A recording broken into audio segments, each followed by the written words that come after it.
সুপ্রিয় শিক্ষার্থীগণ, তোমরা যে যেখানে আছো আশা করি ভালো আছো।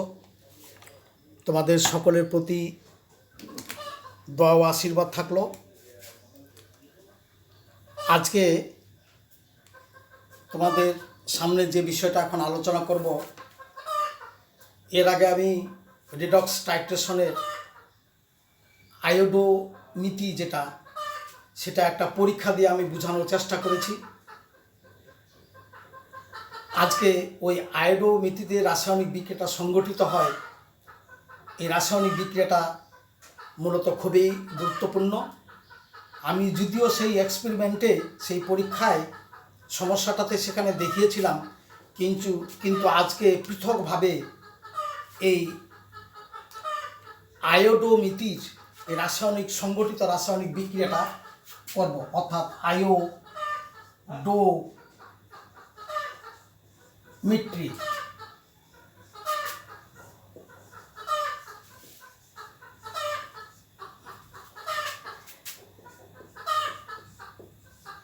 আয়োডোমিতি, সেখানে আমি বলছিলাম একটা জারক পদার্থ, সেটা ধরলাম কপার সালফেট। এই কপার সালফেটের সঙ্গে পটাশিয়াম আয়োডাইড বিক্রিয়া করে এটা হয়েছিল কিপ্রাস আয়োডাইড। অপরদিকে পটাশিয়াম হয়েছিল পটাশিয়াম সালফেট, এবং আয়োডিন এটা বিমুক্ত হয়েছিল। আয়োডিন বিমুক্ত হয়, আয়োডিনে বাষ্প বের হয়ে আসে। তাহলে এই বিক্রিয়াটাতে কেন এরকম হইল? তোমরা জানো এই কপার একটা ডি ব্লক মৌল, এটা 4 নম্বর পর্যায়ের 11 নম্বর গ্রুপে আছে, এবং এর সঙ্গে যে অন্যান্য মৌলগুলো আছে এই গ্রুপে, সেগুলো হচ্ছে এই যে কপার, সিলভার এবং মূল্যবান। এই গ্রুপটাতে দেখো তামা, রূপা, সোনা। এদের বহিস্থ গঠন হচ্ছে 3D10 4s1, এটার হবে 4D10 5s1, এটার হবে 5D10 6s1। অর্থাৎ এটা হলো ফিফথ পর্যায়ের, এটা হলো ফিফথ পর্যায়ের, এটা হলো 6th পর্যায়ের। অর্থাৎ কপার, যদি এগুলো এখানে আলোচনা করার কথা না, কিন্তু মোটামুটিভাবে আমরা কপারকে এস্টিমেট করলে এর সাহায্যে সিলভার এবং গোল্ড এস্টিমেশন করতে পারবো। প্রায় কাছাকাছি প্রক্রিয়াটা। এখানে কপারের এস্টিমেশন করা হয়, পরিমাণ বাহির করা হয়। তা যাই হোক, অর্থাৎ এই গ্রুপে দেখতেছি বহিস্থ কক্ষপথে একটি ইলেকট্রন, অর্থাৎ এই কপার +1 হতে পারে জারণ সংখ্যা। আবার একটা ইলেকট্রন ছাড়লে এটা হতে পারে +2। অনুরূপভাবে এটাও +1 ও +2 হতে পারে, এটাও +1 ও +2 হতে পারে, এও আস এবং ইক হতে পারে। এই কথা বোঝার জন্য আমি বলতেছি যে তামা, রূপা, সোনা একই গ্রুপে তারা আছে, তাদের সাদৃশ্য আছে ইলেকট্রনিক বিন্যাসেও। তো যাই হোক, এখানে কপারের +2 যোজনী কমে গেল, জারণ সংখ্যা কমে গেল, যোজনী না, জারণ সংখ্যা কমে গেল। তো জারণ সংখ্যা যদি কমে যায় তবে সেটাকে বলা হয় বিজারিত। এটা রিডিউসড, অর্থাৎ copper sulphate reduced into cuprous iodide. In that case, copper sulfate itself is oxidizing agent, জারক পদার্থ। এটা হলো জারক পদার্থ। এখন এই প্রক্রিয়াটা যদি বুঝতে পারি, এই প্রক্রিয়াটার সাহায্যে আমরা জারক পদার্থ পটাশিয়াম ডাইক্রোমেট অ্যাপ্লাই করতে পারবো, পটাশিয়াম পারম্যাঙ্গানেটও আমরা অ্যাপ্লাই করে একই কাজ আমরা করতে পারবো। তো যাই হোক, এখানে কপার এস্টিমেশন, কপারের ঘনমাত্রা নির্ণয় করব জারক পদার্থে। তাহলে আমরা এই প্রক্রিয়া অ্যাপ্লাই করে পটাশিয়াম ডাইক্রোমেটের অজানা ঘনমাত্রা, এর অজানা ঘনমাত্রা নির্ণয় করতে পারবো। তো সেটা পরবর্তী ব্যাপার, যখন তোমরা বড় হবে উচ্চ ক্লাসে যাবে তখন সেগুলো ব্যবহার করা হয়। তো যাই হোক, আমরা কপার সালফেট, এখানে কপার বিজারিত হইল, এ নিজে একটা জারক পদার্থ। অপরদিকে এর দিকে দেখি আমরা, এ আয়োডিন, এ হলো 17 নম্বর গ্রুপের মৌল। এরা শক্তিশালী জারক পদার্থ।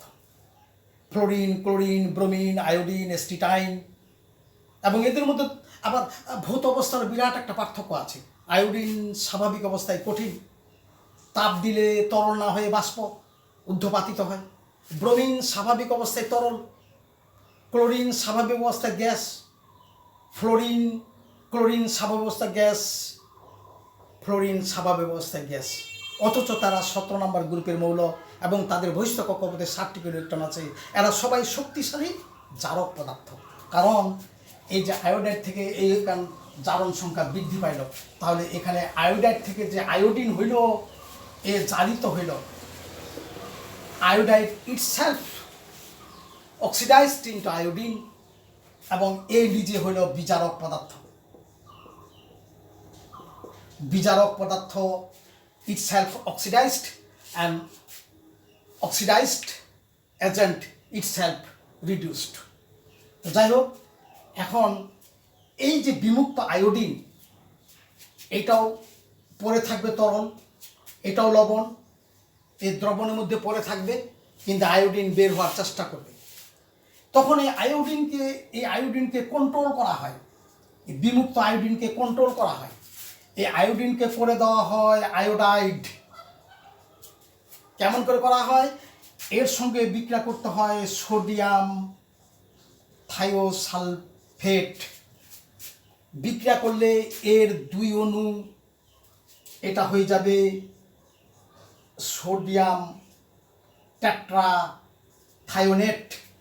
এর জারণ সংখ্যা এখানে 2 থেকে 2.5 হয়ে যাবে, অর্থাৎ এর জারণ সংখ্যা বৃদ্ধি পাবে, অর্থাৎ এ জারিত হবে, এবং ইটসেলফ ইজ বিজারক পদার্থ। তাহলে যে কোনো বিজারক পদার্থ আমরা ব্যবহার করতে পারবো। এখানে ব্যবহার করতে পারবো আমরা সোডিয়াম সালফাইড, সোডিয়াম আর্সেনাইড ইত্যাদিও এর পরিবর্তে আমরা ব্যবহার করে পরবর্তী ক্লাসে তোমরা এগুলো জানবে। এখানে সালফার হইল, যাই হোক, এই জারিত হইল এ বিজারক পদার্থ। অপরদিকে এই আয়োডিন, এর জারণ সংখ্যা যেহেতু কমে গেল, এ বিজারিত হইল। বিজারিত এ এখন হইল জারক পদার্থ। এখন এখানে সোডিয়াম মিলে এখানে হইল সোডিয়াম আয়োডাইড। তাহলে এখানে 2 অণু, এখানে 2টা সোডিয়াম। তাহলে দেখা গেল এই 1 মোল আয়োডিনকে উৎপন্ন করতে গিয়ে, এই 1 মোল আয়োডিনকে বিমুক্ত করতে equivalent to 2 mole copper sulphate, 2 mole copper sulphate 1 মোল আয়োডিনকে উৎপন্ন করতে পারে। এবং এই 1 মোল আয়োডিনকে এখানে 1 মোল আয়োডিনকে রিডিউসড করতে পারে, আয়োডিনকে আয়োডাইডে রূপান্তর করতে পারে। তোর জন্য লাগে 2 মোল সোডিয়াম থায়োসালফেট। তাহলে এই আয়োডিনের দ্বারা এই কপার সালফেট এস্টিমেশন করব সোডিয়াম থায়োসালফেটের দ্বারা টাইট্রেশন করে। তাহলে আমরা দেখতেছি 1 mole sodium thiosulphate is equivalent to 63.5 gram of copper two ion. কারণ কপারের পারমাণবিক ভর হইল 63.5 এর পারমাণবিক ভর। তাহলে বোরের থেকে এখন এটা 1000 যদি মিলিলিটার নিই, 1 মোল বানার জন্য লাগবে, তাহলে sodium thiosulphate is equal to 63.5 ইত্যাদি গ্রাম। অতএব এখানে বুরেটে যাহাই মান পাবো, যদি এক্স পরিমাণ বুরেটে থাকে এবং এটার যদি মাত্রা থাকে 0.1, তাহলে আমরা পাবো দ্যাট ইজ ইকুয়াল টু, আমরা পাবো এখন এটা যদি উপরে লিখি আমরা, সোডিয়াম থায়োসালফেট বুরেটে ব্যবহার করতে হবে এখানে, তাহলে এক্স মোলের জন্য আমরা পাবো, এটার জন্য পাবো 63.5 ইন্টু এক্স বুরেট থেকে পাবো ইন্টু সোডিয়াম থায়োসালফেটের পরিমাণটা, মাত্রাটা 1/1000। এগুলো এই বুরেট থেকে এই মানটা আমরা নির্ণয় করতে পারলেই এই কতটুকু কপার সালফেটের পরিমাণটা আমরা গ্রামে প্রকাশ করতে পারবো। এই হলো আয়োডোমিতি। তাহলে আয়োডোমিতি ঘটনায় থেকে জানা গেল যে একটা জারক পদার্থের ঘনমাত্রা নির্ণয় করতে হয় ইনডাইরেক্টলি, ডাইরেক্টলি বাহির করা হচ্ছে না। কেমন করে? প্রথমে কপার সালফেট ব্যবহার করছিলাম, পটাশিয়াম আয়োডাইড দিয়ে আয়োডিন মুক্ত হয়েছিল, ওই আয়োডিনকে আমরা টাইট্রেশন করলাম সোডিয়াম থায়োসালফেট দিয়ে বুরেটে নেওয়া হয়েছিল।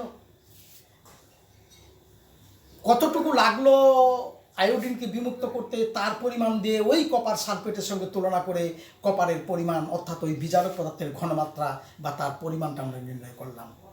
এই প্রক্রিয়াকে বলা হয় আয়োডোমিতি।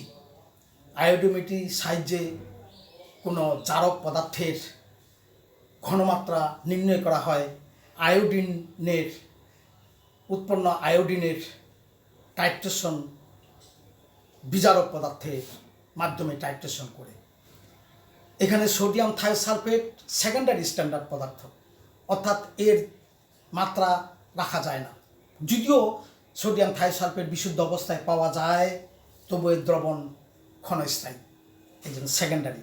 এই জন্য সোডিয়াম থায়োসালফেটে তাকে স্ট্যান্ডার্ডাইজ করার জন্য, প্রমাণ দ্রবণ বানার জন্য একটা প্রাইমারি বস্তু, সেটা পটাশিয়াম ডাইক্রোমেটের দ্বারা একে স্ট্যান্ডার্ডাইজ করা লাগে, অর্থাৎ মাত্রাটাকে নির্ণয় করতে হয়, তখন ওটা প্রমাণ দ্রবণ হয়।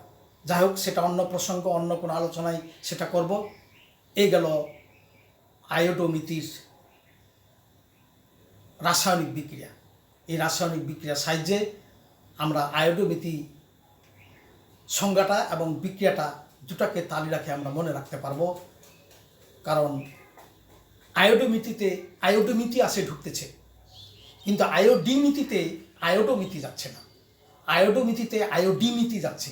শেষের লাইনটা আয়োডিমিতি, অর্থাৎ যখন সোডিয়াম থায়োসালফেট আয়োডিনের সঙ্গে বিক্রিয়া করলো, ওটা হলো আয়োডিমিতি। তাহলে আয়োডোমিতিতে আয়োডিমিতির আশ্রয় নেওয়া লাগে, কিন্তু আয়োডিমিতিতে আয়োডো কোনো ওখানে স্থান নেই, অর্থাৎ আয়োডোমিতি পরনির্ভরশীল, আয়োডিমিতির উপর নির্ভরশীল।